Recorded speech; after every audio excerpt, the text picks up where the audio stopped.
Chaitanya insta police, Dilsukhnagar, Hyderabad. So ఈరోజు మనం ఈ యొక్క స్టాటిస్టిక్స్ ప్లేన్ జామెట్రీలో ఎఫ్బిఓ స్టూడెంట్, ఎఫ్ఆర్ఓ, ఎఫ్ఎస్ఓ స్టూడెంట్కి ఏదైతే చేస్తున్నామో కాంపోనెంట్ టెస్ట్లో మనం పార్ట్ 3 వీడియో అండి. సో ఈ యొక్క పార్ట్ 3 వీడియోలో మీకు 21వ ప్రశ్న నుంచి 30వ ప్రశ్న వరకు నేను ఇప్పుడు ఎక్స్ప్లెయిన్ చేయబోతున్నాను. సో దానికంటే ముందుగా మనం ఎక్స్క్లూజివ్గా sub inspector of police and constable prepare అయ్యే విద్యార్థుల కోసం చైతన్య ఇన్స్టా పోలీస్ దిల్సుఖ్ నగర్లో మనకి ఈ యొక్క 18th ఆగస్టు నుంచి నూతన బ్యాచ్ అనేది ప్రారంభిస్తున్నాం. సో ఎవరైనా అడ్మిషన్స్ కావాల్సిన వాళ్ళు వెంటనే కింద స్క్రోల్ అవుతున్న నెంబర్కి సంప్రదించి మా అడ్మిన్ టీం మీకు అన్ని వివరాలు అందజేస్తారు. మీరు ఆఫీస్కి వస్తే డైరెక్ట్గా నరసింహారెడ్డి సార్, డైరెక్టర్ సార్ని కూడా కలిసే అవకాశం కల్పిస్తారు. కనుక వెంటనే వచ్చి మీరు అడ్మిషన్ ప్రక్రియ పూర్తి చేసుకొని ఈ యొక్క 18th ఆగస్ట్ నుంచి ఏదైతే న్యూ బ్యాచ్ ప్రారంభమవుతుందో ఎక్స్క్లూజివ్గా ఎస్ అండ్ కానిస్టేబుల్ బ్యాచ్ ఉంది. నెక్స్ట్ గ్రూప్ 1 to 4 కి సంబంధించినటువంటి group 1, group 2, group 4 separate batches ఉన్నాయి. కనుక అడ్మిషన్ తీసుకొని మీ యొక్క తరగతులు అనేది మా యొక్క దిల్సుఖ్ నగర్ బస్ స్టాండ్ కి చాలా దగ్గరగా ఉంటుంది, పక్కనే ఉంటుంది. చైతన్య ఇన్స్టా పోలీస్ అండి. అడ్మిషన్ మీరు తీసుకొని క్లాసెస్ మీరు కంటిన్యూ చేసుకోవడానికి ప్రయత్నించండి. చూడండి, ఈ యొక్క పార్ట్ 3 వీడియోలో మనం స్టాటిస్టిక్స్ ప్లేన్ జామెట్రీలో 21వ ప్రశ్న చూద్దాం. The mean of the first n natural numbers is n plus 7/3, then the value of n. Friends ఎప్పుడు కూడా గుర్తుంచుకోండి, మొట్టమొదటి n సహజ సంఖ్యల అంక మధ్యమం. n న్యాచురల్ నెంబర్స్ అంటున్నాడు కనుక అర్థమెటిక్ మీన్ వాల్యూ ఏమవుతుంది అంటే n plus 1/2 అవుతుంది. Arithmetic mean of the first n natural numbers will be equal to n plus 1/2. n plus 1/2 దేనికి ఈక్వల్ అంటే n plus 7/3 కి ఈక్వల్ అని చెప్తా ఉన్నాడు. కనుక క్రాస్ మల్టిప్లికేషన్ చేసినప్పుడు 3 into n 3n అవుతుంది. Now multiply 3 with 1, 3 into 1 3, and 2 into n will be 2n, and 2 7s are 14 అండి. Now ఇక్కడ 3n 2n ఉంది, difference will be n. Now 14 and 3 difference will be 11 అండి. కనుక n is equal ఎంత అంటే 11. n యొక్క value అడుగుతున్నాడు కనుక ఈ యొక్క ప్రశ్నకి మనం 11 అనేది సమాధానంగా ఇవ్వవచ్చు. Now 22వ ప్రశ్న చూద్దాం. క్రింది దత్తాంశములకు బాహుళిక విలువ ఎంత చెప్పమంటున్నాడండి. క్రింది దత్తాంశంకి బాహుళిక విలువ ఎంత చెప్పాలి అంటే ఎప్పుడైనా గుర్తుంచుకోండి, ఇచ్చినటువంటి డేటా అనేది ఫ్యామిలీ సైజ్ ఇచ్చాడు, నెంబర్ ఆఫ్ ఫ్యామిలీస్ ఇచ్చాడు. ఇక నెంబర్ ఆఫ్ ఫ్యామిలీస్ ని మనం ఫ్రీక్వెన్సీగా తీసుకుంటాం, ఫ్యామిలీ సైజ్ ని మనం క్లాస్ ఇంటర్వెల్ గా తీసుకున్నప్పుడు మనం బాహుళిక విలువ కనుక్కోవాలంటే the maximum frequency value will be మనం ఇక్కడ f1 గా తీసుకుంటాం. f1 కి ముందు ఉన్న వాల్యూ f0 గా తీసుకోవచ్చు, f1 కి ఫాలోయింగ్ వాల్యూ f2 గా తీసుకోవచ్చు. కనుక మనకి మోడ్ యొక్క ఫార్ములా మనకి ఐడియా ఉండాలండి. బాహుళికం కనుక్కోవాలంటే దత్తాంశానికి L ప్లస్ మనం ఇక్కడ Δ1 బై Δ1 ప్లస్ Δ2 ఇంటూ h వాల్యూగా తీసుకోవాలి. h వాల్యూ మరి h వాల్యూ అంటే ఇక్కడ క్లాస్ సైజ్ అని చెప్తా ఉంటాం. ఇక్కడ 1 కి 3 కి డిఫరెన్స్ 2, 3 కి 5 కి డిఫరెన్స్ 2, 5 కి 7 కి డిఫరెన్స్ 2, 7 కి 9 కి డిఫరెన్స్ 2, అండ్ 9 కి 11 కి డిఫరెన్స్ 2. కనుక ఇక్కడ h వాల్యూ ఎంత అంటే మనం h is equal 2 గా తీసుకోవచ్చు. Now how much L value? L value అన్నప్పుడు ఇక్కడ f1 is equal 8 కనుక దీన్ని మనం బాహుళిక తరగతిగా తీసుకోవాలి. అంటే the class interval of the modal class అండి. 3 5 అన్నప్పుడు దాంట్లో లోయర్ బౌండరీ 3 కనుక L is equal మనం 3 గా ఇక్కడ తీసుకోవచ్చు. నా Δ1 అంటున్నాడు. Δ1 కావాలి అంటే ఇక్కడ మనకి f1 లో నుంచి f0 ని సబ్ట్రాక్ట్ చేయాలి. మరి f1 లో f0 పోతే 8 - 7 is equal 1 అవుతుంది. మరి Δ2 అన్నప్పుడు ఇక్కడ మనం f1 లో నుంచి f2 ని సబ్ట్రాక్ట్ చేయాలి. 8 - 2 అవుతుంది. That value is equal to 6 అండి. కనుక మోడ్ వాల్యూ మనకి L plus Δ1 by Δ1 plus Δ2 into h కనుక అక్కడ మోడ్ అంటే బాహుళికంగా తీసుకుంటున్నాం L value. How much L value sir? 3 plus. Now how much Δ1? 8 - 7 1. Now Δ1 1 plus Δ2 6 అండి. 1 plus 6 into h value will B 2 గా తీసుకోవాలి. అంటే ఇది 1 plus 6 7 అవుద్ది. 1 into 2 2 అండి. అంటే వాల్యూ టోటల్ గా 3 plus 2/7 అండి. మరి ఇప్పుడు 2/7 అన్నప్పుడు ఎంత వస్తుంది అంటే 0. ఇక్కడ 7 అనేది 20లో 2 times 7 2 జా 14, మళ్ళీ 6 0 అంటే 60, 7 8 జా అంటే 3.28 సంథింగ్ ఉన్నది మన ఆన్సర్ గా తీసుకోవచ్చు. అంటే అప్రాక్సిమేట్ గా మనం 286 చెప్పొచ్చు. 3.286 is the mode of the given continuous distribution. కనుక 3.286 అనేది మన ఇచ్చిన దత్తాంశం యొక్క బాహుళిక విలువగా మనం ఇక్కడ చెప్పవచ్చు. అంటే మన బాహుళికం కనుక్కోవడం రావాలి అంటే అక్కడ ఇచ్చినటువంటి మోడ్ యొక్క ఫార్ములా ఏంటి, అందులో ఉన్న టర్మ్స్ యొక్క టర్మినాలజీ తెలుసుకోవాలి. ఆ టర్మ్స్ మనం ఎల్ వాల్యూ ఎలా తీసుకోవాలి, F1 ఎలా తీసుకోవాలి, F0 ఎలా తీసుకోవాలి, F2 ఎలా తీసుకోండి. మీరు ఖచ్చితంగా మోడ్కి సంబంధించి కంటిన్యూస్ డేటాలో ప్రాక్టీస్ చేయాల్సిన అవసరం ఉంటుంది. నెక్స్ట్ మనం చూద్దాం 23వ ప్రశ్న. Who is the father of statistics అంటున్నాడు. సో ఫ్రెండ్స్ వెరీ సింపుల్ అండి. సో సాంఖ్యక శాస్త్ర పితామహుడు ఎవరు అంటే సర్ రోనాల్డ్ ఏ ఫిషర్ అంటారు. ఎందుకంటే ఇది FBO ఎగ్జామినేషన్ లో కూడా ప్రశ్నగా ఇచ్చాడు కనుక మీరు ఫాదర్ ఆఫ్ స్టాటిస్టిక్స్ అన్నప్పుడు సర్ రోనాల్డ్ ఏ ఫిషర్ అని తీసుకోవాలి. ఇక్కడ యూక్లిడ్ అని చెప్తూ ఉన్నాడు. ఈజ్ ద ఎలిమెంట్స్ అనే బుక్ రాశాడు. Is the father of the geometry అని చెప్పుకోవాలి. He wrote the book name is the elements అండి. So the elements book author ఎవరని చెప్పి మనకి FBO ఎగ్జామినేషన్ ఇచ్చాడు. యూక్లిడ్ గా మాట్లాడుతూ is the father of the geometry గా మనం మాట్లాడాలి. మనకి ఆర్యభట్ట అన్నాడు, శ్రీనివాస రామానుజన్ అని చెప్తున్నాడు. These are the Indian mathematicians అండి, ఆర్యభట్ట కానీ శ్రీనివాస రామానుజన్. కనుక who is the father of statistics అంటే సర్ రోనాల్డ్ ఏ ఫిషర్ గా మనం ఆన్సర్ తీసుకోవాలి. Next one. So in circles to find area of circle we use formula area is equal 5r square. So area వాల్యూని మనం ఇక్కడ simple గా ఏం చెప్తామంటే 5r square గా తీసుకుంటూ ఉంటాం. సో r అంటే radius of the circle, where 5 is equal 22/7, that is the approximate value అండి. Who is the greatest Indian mathematician who gave an approximate value of pi which is nearly equal to 3.1416 అండి. అంటే ఇక్కడ మనకి పై value approximate గా 3.1416 అంటాం. అదే పై value మనం 22/7 అంటాం. ఒక 22/7 అంటే 3.1416 అని చెప్పారు. ఇలా ఇచ్చినటువంటి అప్రాక్సిమేట్ వాల్యూ పైకి ఇచ్చిన వ్యక్తి ఎవరంటే so the greatest Indian mathematician అండి ఆర్యభట్టగా తీసుకోవాలి. కనుక ఇక్కడ ఇచ్చిన ప్రశ్నకి ఆన్సర్ ఆర్యభట్ట అండి. సో ఎందుకంటే సర్ రోనాల్డ్ ఏ ఫిషర్ అనేది ఫాదర్ ఆఫ్ ద స్టాటిస్టిక్స్ అవుతారు. యూక్లిడ్ అనేది the elements book rather. Next is the father of the geometry అంటాం. ఇది Srinivasachari is not a mathematician అండి. సో జనరల్ పర్సన్ నేమ్ అక్కడ ఇవ్వడం జరిగింది. కనుక Aryabhata who gave the approximate value of the pi 3.1416 అండి. ఎందుకు ఇది నేను చెప్పాను అంటే మనకి సర్కిల్స్ అనేది సో భాగంగా మనకి ఇచ్చాడు ప్లేన్ జామెట్రీలో కనుక సో సర్కిల్ కి రిలేటెడ్ గా వాల్యూ మనం పై వాల్యూ తీసుకుంటాం కనుక ఆ పైని ఎవరు అప్రాక్సిమేట్ వాల్యూ ఇచ్చారని చెప్పి కూడా అడిగే అవకాశం ఉంటుంది. కనుక ఇక్కడ మీకు ఈ యొక్క పార్ట్ లో సర్కిల్స్ నుంచి మనకు ఈ క్వశ్చన్ అనేది యాడ్ చేయడం జరిగింది. నెక్స్ట్ వన్ చూడండి 25th question. we get a rhombus by joining the midpoints of the sides of a అంటున్నాడండి. అంటే ఇక్కడ మనం సో రాంబస్ పొందాలంటే ఏ ఫిగర్ యొక్క మిడ్ పాయింట్స్ ని కలిపినప్పుడు అది రాంబస్ అవుతుందో చెప్పమన్నాడు. సో ఇది సో మనకి క్వాడ్రిలేటరల్ అనే టాపిక్ లో వస్తుందండి. క్వాడ్రిలేటరల్. సో మనకి క్వాడ్రిలేటరల్ అనగానే మనకి సో టోటల్ గా వీ హ్యావ్ 6 టైప్స్ అండి. సో క్వాడ్రిలేటరల్ అనగానే 6 టైప్స్ ఉంటాయి. అందులో ఒకటి ఏంటంటే మనం పారలలోగ్రామ్ గా మనం తీసుకుంటూ ఉంటాం. Parallelogram. So next second one చెప్పేది మనం ట్రెపీజియం మాట్లాడుతూ ఉంటాం. Trapezium. So next one fourth one తీసుకోవాల్సి వస్తే మనం రాంబస్ అని చెప్తూ ఉంటాం. Rhombus third one. Next fourth one rectangle, దీర్ఘ చతురస్రాలు. సో నెక్స్ట్ ఫిఫ్త్ వన్ తీసుకుంటే మనం ఇక్కడ స్క్వేర్ గా తీసుకుంటూ ఉంటాం. సిక్స్త్ వన్ ఇక్కడ kite. So these are all the quadrilaterals అంటారండి. సో క్వాడ్రిలేటర్స్ అంటే మనం చతుర్భుజాలని చెప్తూ ఉంటాం. పారలలోగ్రామ్ అంటే సమాంతర చతుర్భుజం. ట్రెపీజియం అంటే సమలంబ చతుర్భుజం. రాంబస్ అంటే సమ చతుర్భుజం. రెక్టాంగిల్ అంటే దీర్ఘ చతురస్రం. స్క్వేర్ అంటే చతురస్రం. కైట్ అంటే గాలిపటం.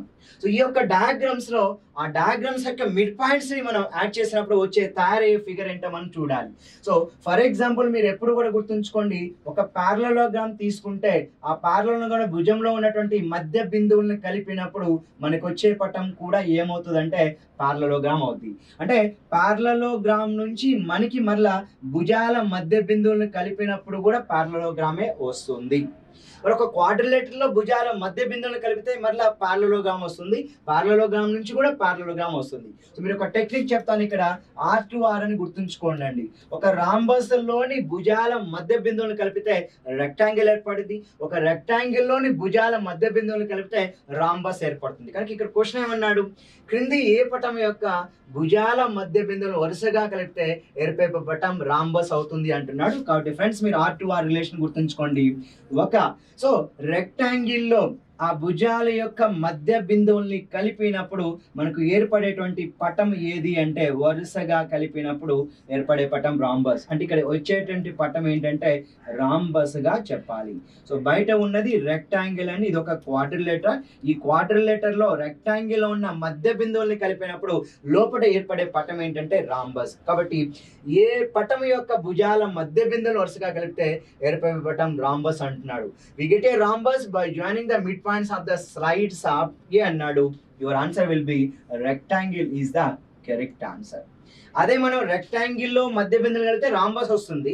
ఒకవేళ మనం ఇక్కడ రాంబస్ తీసుకుందాం అండి. సో రాంబస్ తీసుకుందాం. ఈ యొక్క రాంబస్ లోని సో భుజాల మధ్య బిందువులను కలిపితే ఎవరు ఏర్పడతారు అంటే సింపుల్ గా మీరు ఏం చెప్పాలంటే రెక్టాంగిల్ ఏర్పడుతుందని చెప్పాలి. అంటే ఇక్కడ మనకి బయట ఉన్నటువంటి ఫిగర్ రాంబస్ అండి, దాని భుజాల మధ్య బిందువుల్ని కలిపినప్పుడు మనకి రెక్టాంగిల్ ఏర్పడుతుంది. సో రెక్టాంగిల్ నుంచి రాంబస్ వస్తుంది, రాంబస్ నుంచి రెక్టాంగిల్స్ వస్తుంది. So it's very very very important topic అండి. మనకి క్వాడ్రిలేటర్ లో so properties of sides, angles and diagonals of a parallelogram, rectangle, squares అనే సిలబస్ లో ప్లేన్ జామెట్రీలో ఇచ్చాడు కనుక మీరు క్వాడ్రిలేటర్ పూర్తిగా నేర్చుకోవడానికి ప్రయత్నించండి. ఇక నేను 6 చెప్పాను. Quadrilateral, parallelogram, trapezium, rhombus, rectangle, square, kite, వీటి యొక్క ప్రాపర్టీస్ ఏంటి, డయాగ్నల్స్ యొక్క ప్రాపర్టీస్ ఏంటి, సైడ్స్ యొక్క ప్రాపర్టీస్ ఏంటి, యాంగిల్స్ యొక్క ప్రాపర్టీస్ ఏంటి, ఏ భుజాల మధ్య బిందువులు, ఏ పటం యొక్క మధ్య బిందువులు కడితే ఏ పటం ఏర్పడుతుంది, ఈ యొక్క అన్ని విషయాలు మీరు నేర్చుకోగలిగితే క్వాడ్రిలేటర్ మీద ఏ ప్రశ్న ఇచ్చినా కానీ ఈజీగా మీరు సాల్వ్ చేయగలుగుతారు. సో నెక్స్ట్ మనం చూద్దామండి 26వ ప్రశ్న. One angle of a parallelogram is 24 degrees less than twice the smallest angle అంటున్నాడు. less than twice the smallest angle అండి. then the measure of the largest angle of the parallelogram is అన్నాడు. So measure of the small, ఓకేనా, right. అంటే ఇక్కడ మనం simple గా చెప్పాలి అంటే ఇక్కడ మనకి సో చూద్దాం ఇక్కడ. So one angle of a parallelogram is 24 degrees less than twice the smallest angle అంటున్నాడు. ట్వైస్ ద స్మాలెస్ట్ యాంగిల్ అంటే ట్వైస్ ద స్మాలెస్ట్ యాంగిల్ కంటే 24 degrees తక్కువ అంటున్నాడు. Then the measure of the largest angle of the parallelogram is అన్నాడు. అంటే let's assume ఇప్పుడు 170 degrees largest angle అనుకుందామండి. Let's assume ఇది 176 అనుకుందాం. ఇది 176 degrees అయినప్పుడు ఇది 4 degrees అవుతుందండి, ఓకేనా. సో అంటే మనం ఇక్కడ సింపుల్ గా చెప్పాలంటే ఒక యాంగిల్ మనం 176 చెప్పామంటే ఇంకో కాబట్టి ఇది డెఫినెట్ గా అయ్యే అవకాశం లేదు అండి. ఇప్పుడు 68 degrees తీసుకుందాం అండి, ఓకేనా. సో 68 degrees తీసుకున్నాం. సో ఇప్పుడు 68 degrees నేను ఒక యాంగిల్ అంటే లార్జెస్ట్ యాంగిల్ తీసుకున్నాను అనుకోండి. ఇది 68 degrees అనుకుంటే అప్పుడు మనకి ఇక్కడ వచ్చే యాంగిల్ డెఫినెట్గా ఇది 68 degree లార్జెస్ట్ అయ్యే అవకాశం లేదు, దీనికంటే ఎక్కువ వస్తుంది. కాబట్టి ఇక్కడ ఇది ఏమవుతుందంటే 112 degrees అవుతుందండి. కాబట్టి ఇక్కడ మన 68 degrees లార్జెస్ట్ యాంగిల్ కాదు, 176 కూడా లార్జెస్ట్ యాంగిల్ కాదండి. ఫర్ ఎగ్జాంపుల్ నేను 112 degrees తీసుకుంటా. అంటే ఇప్పుడు లార్జెస్ట్ యాంగిల్ నేను ఇక్కడ 112 degrees తీసుకున్నాను అనుకోండి. ఇది లార్జెస్ట్ యాంగిల్ 112 degrees అయినప్పుడు ఇది ఏమవుతుంది అంటే సో 68 degrees అవుతుంది. ఇది 68 అయినప్పుడు ఇది కూడా 68 degrees అవుతుంది, ఇది కూడా 112 degrees అవుతుంది. కాబట్టి ఇక్కడ చూడండి, సో ఇక్కడ 112 degrees ఇక్కడ ఉంటే ఇక్కడ 112 degrees వస్తుంది, ఇక్కడ 68 ఉంటే ఇక్కడ 68 అవుతుంది. సో క్వశ్చన్ ఏమంటున్నాడు, ఒక సమాంతర చతుర్భుజంలో ఒక కోణం అతి చిన్న కోణానికి రెట్టింపు కన్నా 24 degrees తక్కువ అని చెప్తా ఉన్నాడండి. రెట్టింపు కన్నా 24 degrees తక్కువ అంటే ఇక్కడ మనకి సింపుల్ గా చెప్పాలి అంటే ఇక్కడ సో ఒక కోణం అతి చిన్న కోణానికి రెట్టింపు కన్నా 24 degrees తక్కువ అంటున్నాడు, ఓకేనా. 24 degrees తక్కువ అంటే ఇప్పుడు మనం 68 కి డబల్ చేద్దామండి. సో 68 కి డబల్ చేస్తే 136 degrees వస్తుంది. అప్పుడు మనకి 112 degrees ఇంకొక కోణం కాబట్టి ఈ 112 తీసేసామనుకోండి 24 degrees లెసర్ వస్తుంది. కాబట్టి ఇక్కడ చాలా సింపుల్ గా చెప్పొచ్చు, ఇక్కడ 112 degrees ఈజ్ ద సో అంటే లార్జర్ యాంగిల్ గా మనం ఇక్కడ తీసుకోవచ్చు. కాబట్టి ఈ యొక్క ప్రశ్నకి మనం సమాధానం సింపుల్ గా so 112 degrees by option verification కూడా మనం ఇక్కడ చెప్పుకోవచ్చు అండి. Next question 27th question. So consider the following pairs which of the pairs given above are correctly matched అంటున్నాడు. సో ఇక్కడ ఇచ్చినటువంటి ఇన్ఫర్మేషన్ ఏంటంటే సో ఇక 27th క్వశ్చన్ లో స్టాటిస్టిక్స్ లో మ్యాచ్ ద ఫాలోయింగ్ ఇచ్చాడు. సో ప్రత్యక్ష పద్ధతిలో సగటు కనుగొనంటూ అంటే formula to find mean using direct method అండి. సో డైరెక్ట్ మెథడ్ లో మీన్ కనుక్కోవడానికి యూజ్ చేసే ఫార్ములా ఫ్రెండ్స్ మీరు ఎప్పుడు కూడా గుర్తుంచుకోండి, ఇక్కడ ఏ value so mean is equal direct method లో మీన్ కనుక్కోవడానికి యూజ్ చేసేది ఏంటంటే ఉన్నటువంటి మనకి ఇచ్చినటువంటి లిస్ట్ 2 లో sigma FX by sigma F అండి. సో డైరెక్ట్ మెథడ్లో మనం మీన్ కనుక్కోవటానికి ఉన్నటువంటి వాటిలో సిగ్మా ఎఫ్ఎక్స్ బై అంటే ఇది ఏకి చెందినది, 2 అనేది ఏకి చెందినది కనుక ఉన్న వాటిలో A2 ఉన్నదే కరెక్ట్ ఆన్సర్ కాబట్టి ఆప్షన్ 2 ఆప్షన్ 3 రాంగ్ ఆన్సర్స్ అండి. Next one. సో ఊహించిన సగటు పద్ధతిలో సగటు కనుగొనే సూత్రం. So the formula to find mean using assumed mean method అంటే ఇది 10th క్లాస్ టెక్స్ట్ బుక్ లో మనకి సో డైరెక్ట్ మెథడ్ లో మీన్ కనుక్కోవటం, అజ్యూమ్ మీన్ మెథడ్ కనుక్కోవటం, స్టెప్ డీవియేషన్ మెథడ్ అని చెప్పి ఇట్లా మనకి 3 రకాలుగా ఉంటుంది. డైరెక్ట్ మెథడ్ లో అయితే sigma FX by sigma F అంటాం. అదే ఇక్కడ మనకి the finding mean using assumed mean method అంటున్నాడు కాబట్టి ఇక్కడ బి అనేది అజ్యూమ్డ్ మీన్ మెథడ్ అంటున్నాడు కనుక అక్కడ మీన్ కనుక్కోవడానికి యూజ్ చేసే ఫార్ములా ఎంత అంటే సింపుల్ గా మనం A plus sigma F D, okay, sigma F D by sigma F గా మనం ఇక్కడ తీసుకోవచ్చు. So this will be the assumed mean method అంటాం. నౌ సో సి అనేది సి ఏమంటున్నాడు, formula to find mean using step deviation method అండి. So step deviation method లో మనం మీన్ కనుక్కోవటానికి అంటే ఇక్కడ మనకు ఇది బిగా మనం ఇక్కడ చెప్పవచ్చు అండి. నా స్టెప్ డీవియేషన్ మెథడ్ అన్నప్పుడు ఇక్కడ మీన్ కనుక్కోవటానికి ఏది యూజ్ చేస్తామంటే ఉన్న వాటిలోంచి A plus sigma F you by sigma F into H అండి. సో దీన్ని ఉపయోగించుకొని చేస్తాం కనుక ఇక్కడ సి ఇది అనేది 4 అవుతుంది అంటే ఇక్కడ A2 B3 C4 then find the median value. So median అన్నప్పుడు మనం ఇది తీసుకోవాలి అండి. So this will be the D కనుక ఇక్కడ ఆన్సర్స్ లో మనకి A2 ఇచ్చాడు, B3 ఇచ్చాడు, సో C4 ఇచ్చాడు, D1 ఇచ్చాడు కనుక A2 B3 C4 D1 ఉన్నది మన యొక్క సరైన సమాధానం తీసుకోవాలి. కనుక ఈ యొక్క క్వశ్చన్ పేపర్ లేని వాళ్ళు సో ఇన్స్టిట్యూషన్కి వచ్చే డైరెక్టర్స్ అని కలిస్తే ఖచ్చితంగా ఈ యొక్క comprehensive test so statistics and geometry యొక్క క్వశ్చన్ పేపర్ అయితే మీకు ఇవ్వడం జరుగుతుంది. అప్పుడు ఈ వీడియోస్ ద్వారా సొల్యూషన్స్ రాసుకోవడానికి కూడా మీరు ప్రయత్నించండి. కనుక A2 B3 C4 D1 అంటే option 1 is the correct answer. Next question అండి, 28th క్వశ్చన్. ఈ క్రింది పటంలో x డిగ్రీ విలువ ఎంత అంటున్నాడు అండి. ఇది సర్కిల్ ప్రాపర్టీస్ అండి. సర్కిల్స్ లో మనం ఇక్కడ ప్రాపర్టీస్ ఖచ్చితంగా నేర్చుకోవాల్సి ఉంటుంది.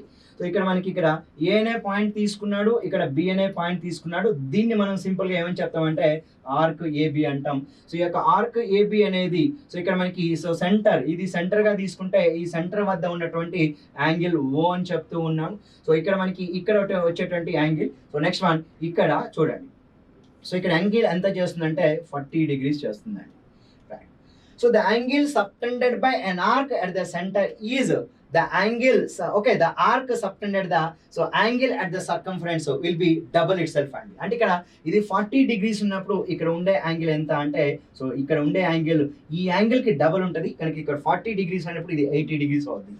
ఎప్పుడైతే ఇది 80 degrees అయిందో ఆటోమేటిక్ గా ఇది ఎంత అవుద్ది అంటే 280 degrees అవుద్ది. అంటే ఈ యొక్క యాంగిల్ ఎంత అంటే 280 అండి. అప్పుడు మనం ఇక్కడ 2 పాయింట్స్ తీసుకుంటే మరి ఇక్కడ ఉండే యాంగిల్ ఎంత అంటే ఇది 280 degrees అయినప్పుడు దాంట్లో సగం అని చెప్పొచ్చు 140. లేదంటే ఒక సైక్లిక్ క్వాడ్రిలేటర్ లో ఇక్కడ ఇది 40 degrees అయినప్పుడు ఆపోజిట్ యాంగిల్స్ 180 అవ్వాలి కనుక ఇది 140 degree. కాబట్టి క్వశ్చన్ ఏమడుగుతున్నాడు, ఎక్స్ విలువ ఎంత చెప్పమంటున్నాడు కనుక ఇక్కడ ఎక్స్ విలువ ఎంత అంటే ఇది ఎక్స్ వాల్యూ అండి. So X will be equal to 280 degrees గా మనం ఆన్సర్ తీసుకోవచ్చు. కనుక ఆర్క్ యొక్క so the property of arc in a circle అండి, వాటిని నేర్చుకోండి. కార్డ్ మీద మనకి సర్కిల్ ప్రాపర్టీస్ ఉంటాయి, యాంగిల్స్ మీద సర్కిల్ ప్రాపర్టీస్ ఉంటాయి, నెక్స్ట్ టాంజెంట్స్ మీద సర్కిల్ ప్రాపర్టీస్ ఉంటాయి. వీటిని మీరు ఖచ్చితంగా నేర్చుకోండి. ఎగ్జామినేషన్లో ప్రశ్నలు రావడానికి అయితే మనకి అవకాశం ఉంటుంది. నెక్స్ట్ వన్ 29th క్వశ్చన్ అండి. 29 ఇవ్వబడిన పథంలో వృత్త కేంద్రం O మరియు యాంగిల్ ఏఓబి 100 degrees అయిన యాంగిల్ ఏడిబి ఎంత చెప్పమంటున్నాడు. ఒక పటం ఇచ్చాడండి. సో దాంట్లో ఇది ఏ అంటున్నాడు, ఇది బి అంటున్నాడు, ఓకేనా. సో ఇక్కడ మనకి ఇక్కడ ఒక పార్ట్ కూడా ఇచ్చాడు, ఇది డిగా తీసుకున్నాడు. సో ఇక్కడ మనకి సెంటర్లో ఉండేటువంటి కోణం ఎంత అంటే ఇది 100 degrees గా చెప్తా ఉన్నాడు. సో ఇది ఓ అండి సెంటర్. ఇప్పుడు ఇక్కడ ఉండే యాంగిల్ ఎంత అంటే మనకు అర్థమవుతుంది, ఈ యాంగిల్ ఎంత అంటే డెఫినెట్గా 50 degree. సో సెంటర్లో ఈ ఆర్క్ 100 degrees చేసిందంటే అది 50 degrees ఉంటుంది. అదే క్వశ్చన్ ఏమన్నాడంటే ఇక్కడ ఇది సి కాబట్టి యాంగిల్ ఏడిబి అడుగుతున్నాడు, angle ADB. So friends very simple అండి. ఇది 50 degrees అయినప్పుడు ఒక సైక్లిక్ క్వాడ్రిలేటర్లో ఆపోజిట్ యాంగిల్స్ 180 కాబట్టి ఇది 50 అయితే ఇది ఎంత ఉండాలంటే 130 degrees ఉండాలి. కనుక ఇక్కడ ఏ అంటే so angle ADB will be equal to ఎంత అంటే అది 50 degrees కాబట్టి ఇది 130 degrees అవ్వాలి. ఎందుకంటే ఒక సర్కిల్ తీసుకున్నప్పుడు ఇక్కడ ఒక పాయింట్ పెట్టాడు, ఇక్కడ ఒక పాయింట్ ఇచ్చాడు, ఇక్కడ ఒక పాయింట్, ఈ పాయింట్ కలిపాడండి, ఓకేనా. రైట్. ఒక్కసారి చూడండి, ఇది ఒక quadrilateral, cyclic quadrilateral. So cyclic క్వాడ్రిలేటర్లో opposite angles are okay, supplementary. So ఇది 50 degrees అయినప్పుడు ఈ యాంగిల్ ఎంత అంటే 130 degrees అవ్వాలి. ఎందుకంటే so opposite angles in a cyclic quadrilateral are supplementary. Sum 180 అవ్వాలి. ఇది 50 అయితే 130 అవుతుంది కనుక ఇక్కడ మనకి ఇచ్చిన ఇన్ఫర్మేషన్ ఇది ఏ, ఇది డి, ఇది బి అన్నాడు కనుక ఇక్కడ సింపుల్గా మనం యాంగిల్ ఏడిబి ఈజ్ ఈక్వల్ ఎంత అంటే 130 degrees గా మనం ఇక్కడ తీసుకోవాలి. కాబట్టి ఇక్కడ సో మీరు ఖచ్చితంగా ఏంటంటే సైక్లిక్ క్వాడ్రిలేటర్ అంటే ఏంటి, సో కోణాల మొత్తం ఒక సైక్లిక్ క్వాడ్రిలేటర్ చక్రీయ చతుర్భుజంలో 360 డిగ్రీలు ఉంటుంది. Opposite angles are supplementary in a cyclic quadrilateral అనే ప్రాపర్టీ గుర్తుంచుకోగలిగితే ఈ ప్రశ్న చేయటం అనేది చాలా సింపుల్ అవుతుంది. నెక్స్ట్ క్వశ్చన్ చూద్దామండి. 30వ ప్రశ్న. ఈ వీడియోలో ఇది చివరి ప్రశ్న అండి. సో ఇది పార్ట్ 3 కింద ఈ యొక్క so statistics and plane geometry ఏదైతే మనం టెస్ట్ కండక్ట్ చేసుకున్నామో దాంట్లో సో పార్ట్ 3 వీడియో కింద మనం ఇక్కడ సో క్వశ్చన్ నెంబర్ 21 నుంచి సో 30th క్వశ్చన్ వరకు మనకి ఇక్కడైతే చేయడం జరిగింది. మరి చివరి ప్రశ్న చూడండి. In the figure O is the center of the circle AB equal to CD అంట అండ్ యాంగిల్ AOB 55 degrees అయితే దెన్ ఫైండ్ యాంగిల్ COD. ఒకసారి పటం చూడండి. ఈ పటంలో AB అనేది CD అంటే ఇప్పుడు AB అనేది ఒక కార్డ్ అండి, సో CD అనేది మరొక కార్డ్. కాబట్టి మనం సర్కిల్స్ లో కార్డ్స్ మీద ప్రాపర్టీ ఏంటంటే so the equal cards makes equal angles at the centre. So సర్కిల్లో కార్డ్స్ మీద ఏంటంటే సమాన ఒకే జాలు కేంద్రం వద్ద సమాన కోణం చేస్తాయి. ఇప్పుడు ఏబి అనేది సిడికి ఈక్వల్ అంటున్నాడు కనుక ఇక్కడ సెంటర్లో ఇది 55 degrees అయితే ఇది కూడా ఏమవ్వాలంటే 55 degrees అవ్వాలి.